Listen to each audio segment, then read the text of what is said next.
We live? We're live, baby. Bolts and Holes episode number 64. 64. I didn't realize you were so short. You know, you look at that. What's the deal, Bryce? I'm tiny. You're a little flat. I know, I should stand.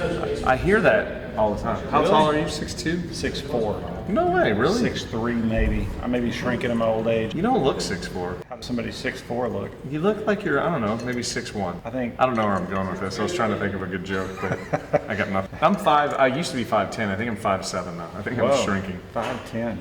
Yeah, maybe you do shrink when you get old. Yeah, a lot. Well, the bad things. How old are you now? 42? 81. 43. 43. Oh shit. 43. You were catching up with me, man. I know. I'm almost there. Mm-hmm. You're 56, right? No, not yet. Not yet. I'll be there in a couple of years, though. If you keep that beard roll like it is. You know, it's a little longer than I usually keep it. It is. So, yeah. That's where people think you're older. Yeah. You when think? you rock the beard. Yeah. When you shave your beard, people think you're closer to your own age. It's a lot of trouble. You know, I just sometimes you just have to let it go. You got to stay on top of that stuff. Like I'm trying to think, like Frozen. Let it go. Let it go. You sing the high part, Bryce. Okay, go ahead. Let it go. Now it's my turn. Yeah, let it go. I like that. That's right on pitch. Right on pitch.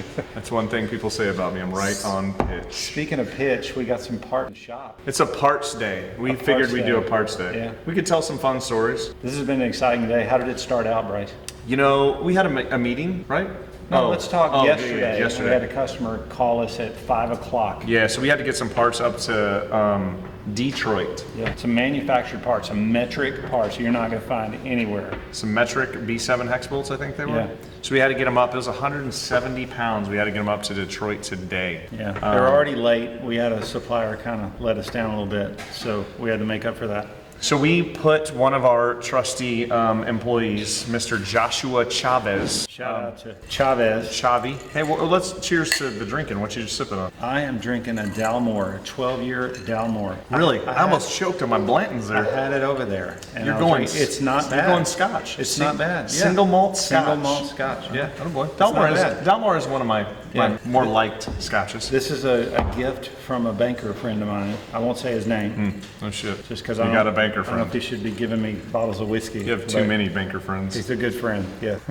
But yeah, so our homie Chavez, we called him last night. He said he would hop on a plane. It was cheaper than air freighting it up there, so we bought him. Cheaper than chartering a flight for it. Yep. So he took 2 large suitcases, picked him up at our shop at 3 a.m. 175 pounds, 5 boxes. Put them in 2 large suitcases. Yeah, drug them through the parking lot at the airport, and checked 2 bags, paid additional fees for the overweighted bags. Yeah. And then at first he tried to check them, and they made him put stuff in his carry-on. Then he was going through the metal detectors, and they made him go back to fill up another box, right? Yeah, and so he his flight was at 5:35 a.m. Thankfully, he allowed enough time for that. That was good. Yep, he did good. You know, shout out to him again. He very responsible human being. He lives on the south side of town, so he had a little drive ahead of him.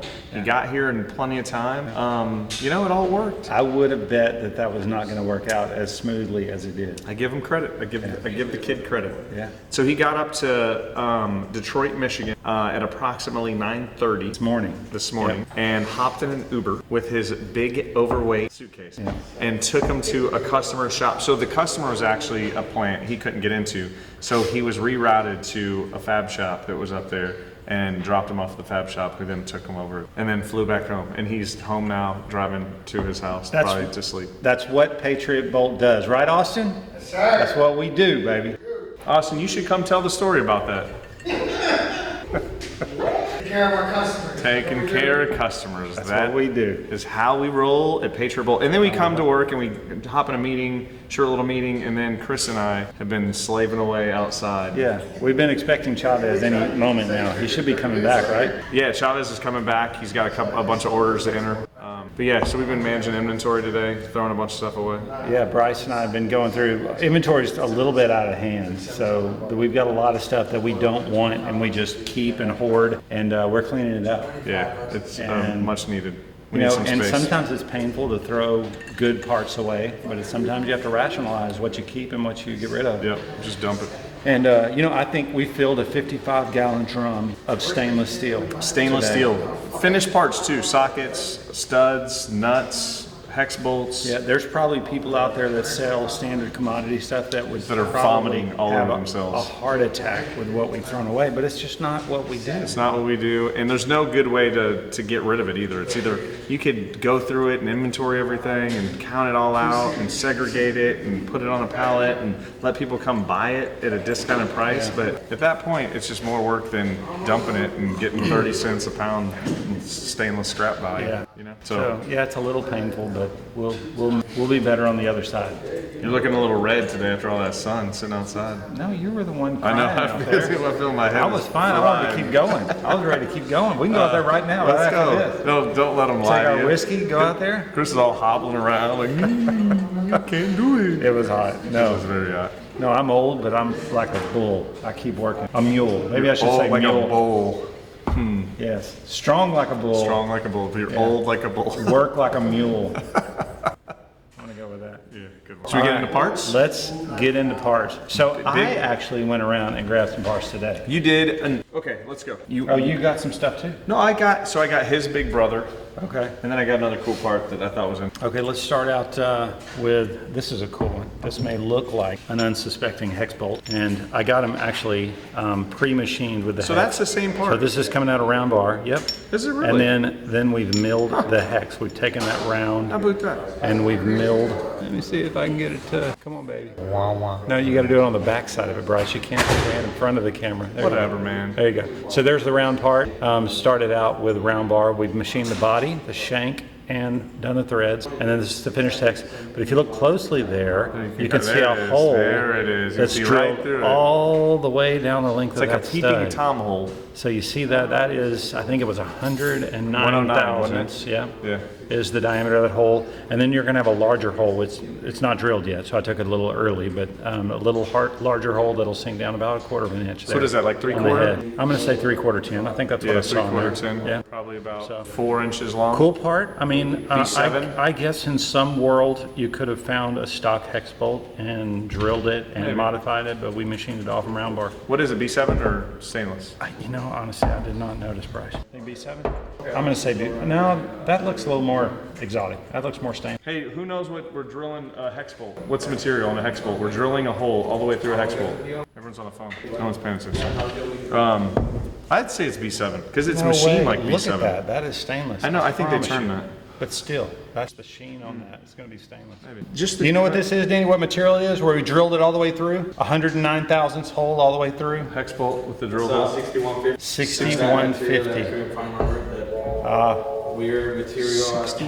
6150. That's So it's interesting. an interesting material. He treated It's still an alloy, right? It's still considered an alloy. Yeah, so you can tell it's stainless there when you see No, that. 6150 is an alloy. It's not a stainless, right? Alloy, but it's got chrome in it. The fact that it's an alloy means that it has chrome in it. Yeah, but it doesn't mean it's a stainless alloy. Like 4140 B7 is an alloy. It's an yeah, alloy. exactly. It's an But that's alloy got material. a higher concentration of chrome in it, I promise you. Okay.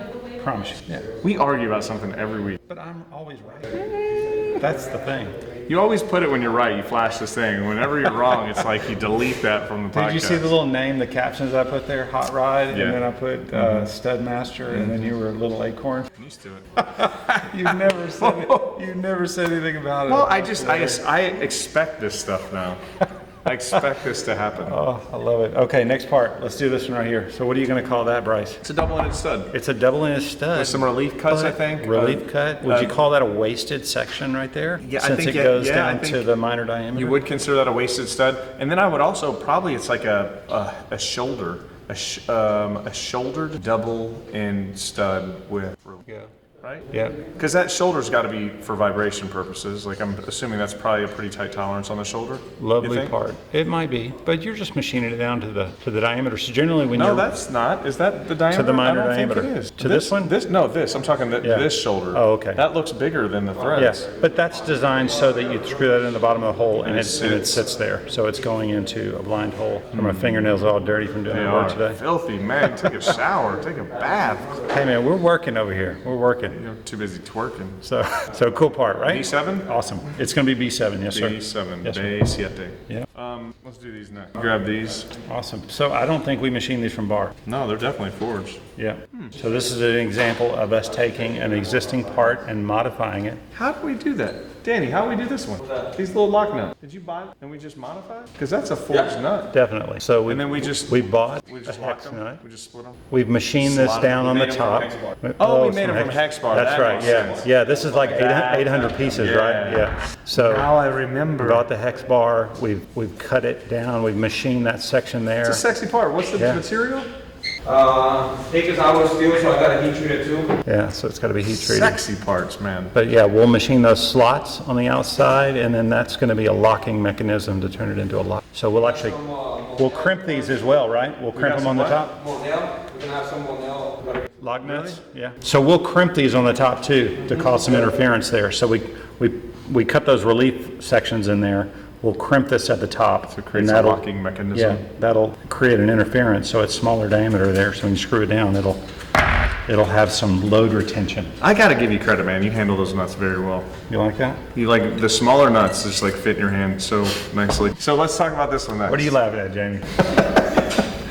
So check it. B16, a double end. Would you call this a double end? A step stud? A step stud. Step for sure. stud. Yep. 2 3/4 down to 2 1/2. You got a little dog point down there. And here's another fun part. Or no, it's machined halfway through. There's a hole drilled halfway. It's about there. Okay. I think. Yeah. So you hold that. That's little brother. And then that's That big boy. Same part. Same part, just a longer center. It is, yeah. Same exact part. 2 1/4 down to, or 2 3/4 down to 2 1/2. All Same B16. customer, right? Same customer. Yeah. Same order. Different size. Maybe somebody screwed up on the link. They just ordered both sizes just to cover their bases. I hope so.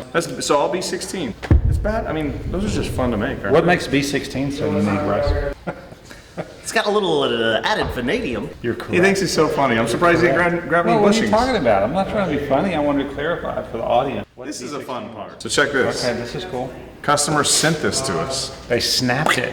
They broke stud. it in the field. We did not make the original part, but we are making the replacement to these. The cap nut is actually, I'm assuming it got hot and it's just blew up and it is mated now. Or just galled if they tried Yeah. to bring it off, and it's just started some galling there. Yeah. So these are those DIN 2510 wasted studs. Yeah. Reduced shank studs. So you can see there on that section that's split there. It's kinda fun. They actually went and took a couple of ground sections off, so I assume they're doing some forensics or some analysis to see what was wrong. There was something wrong with the steel, or maybe they just overloaded it, or what. It's actually D2. It's tool steel. Yeah, that It's a can weird be material. hard. Yeah, it can be. You know, they make it's not that knife hard. blades. They make knife blades out of these. Yeah, because you can quench and temper it and you can screw with it a lot. Let's look at this right here. That's not a Damascus. D2. D2? It's not Damascus. D2. Have you ever thought about making that? Yeah, we can make them here. We have all the equipment. It'd be fun to make a We knife. can make guns too. Really? Yeah. I think it'd be more fun to make a knife. I mean, I think at some point it'd be fun to make a gun, but to do a Damascus where they like fold it over on top of each other, isn't that what it is? How do you go? Okay. I don't know. And then it's forged I guess together. so. I think it is. Yeah, I guess so. Or maybe they cut it I into know it's little got that pieces. cool texture. They cut it into little pieces and then they forge it, and then the different grain patterns kind of. Yeah.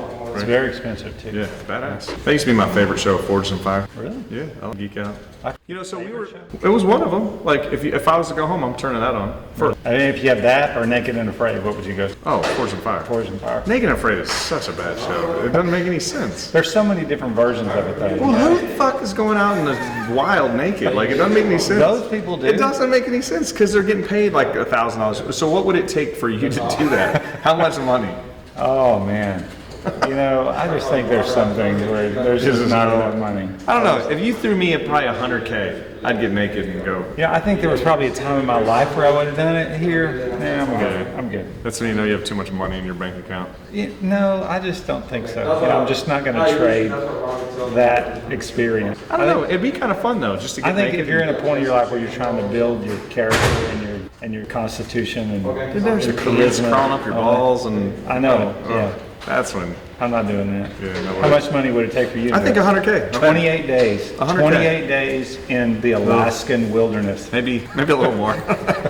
Yeah, probably $500,000. $500,000? Yeah, 28 days? $500,000 for 1 month of my life. And I'd do it, man. I'd rock. No problem. What if you were with Austin for those 28 days, naked, So it'd probably be actually better because I'm faster than him, and he would get eaten first. Right, Austin? I'm faster than you, so if you and me did Naked and Afraid, you would get eaten before me.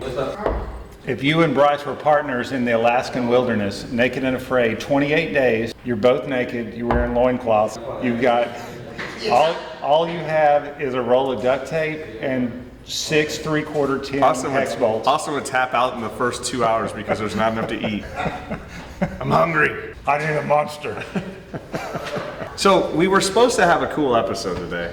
We did. We didn't talk about this. It's a great episode. No, it is, but we were supposed to have 2 machinists come on, and they were going to give an overview of machining. Yeah. And both of them got cold feet. You know, there was a failed. slight mishap though. One of them has toyed around with the idea of buying a motorcycle. So he has like a little street bike. Bad idea. A Ninja, wasn't it? It was a Ninja. And he laid it down leaving work one day this week. I was driving by, and there was a whole group of them surrounding. Yeah. And he has road rash everywhere. He's got bandages all over him. He's running. He looks like a mummy. CNC. He looks like a mummy walking around. Oh, here's another story. Tell them about the call out that week. Another customer calling at 5 o'clock, needing some.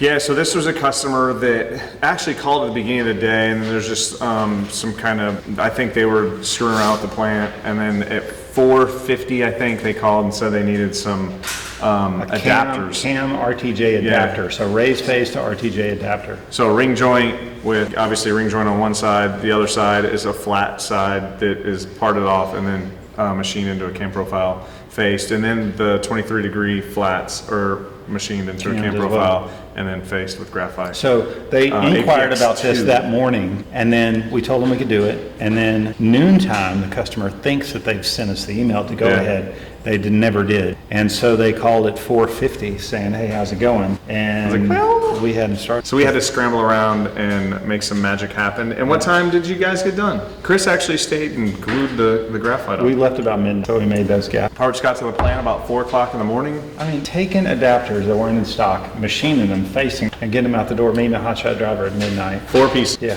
So he's machined 4 pieces. A lot of work. A lot of work. That is what we do. Yeah. So that was a crazy part, man. I mean, ring joints is another part of our business. It's like all your custom ring joints. So ORJs, the adapters, exotic materials. We can make that happen We quickly. have lots of equipment that can swing large diameters too. Yeah, swinging. Swanging. Swang. Just a swang. That's Houston. Who sang Slang. that? What? Just- probably some like, I don't know, Waylon. John Anderson. George Jones. John Anderson. You're all into that country music. I was going to say it was Mike Jones or Paul Wall or DJ Screw. That's not. They might have remade it. Probably. Just swanging. Hey, it is. So, speaking of that, have you heard of slab? No. You've never heard of slab? No. JB's heard of a slab. Austin's heard of a slab. Rachel, have you heard of a slab?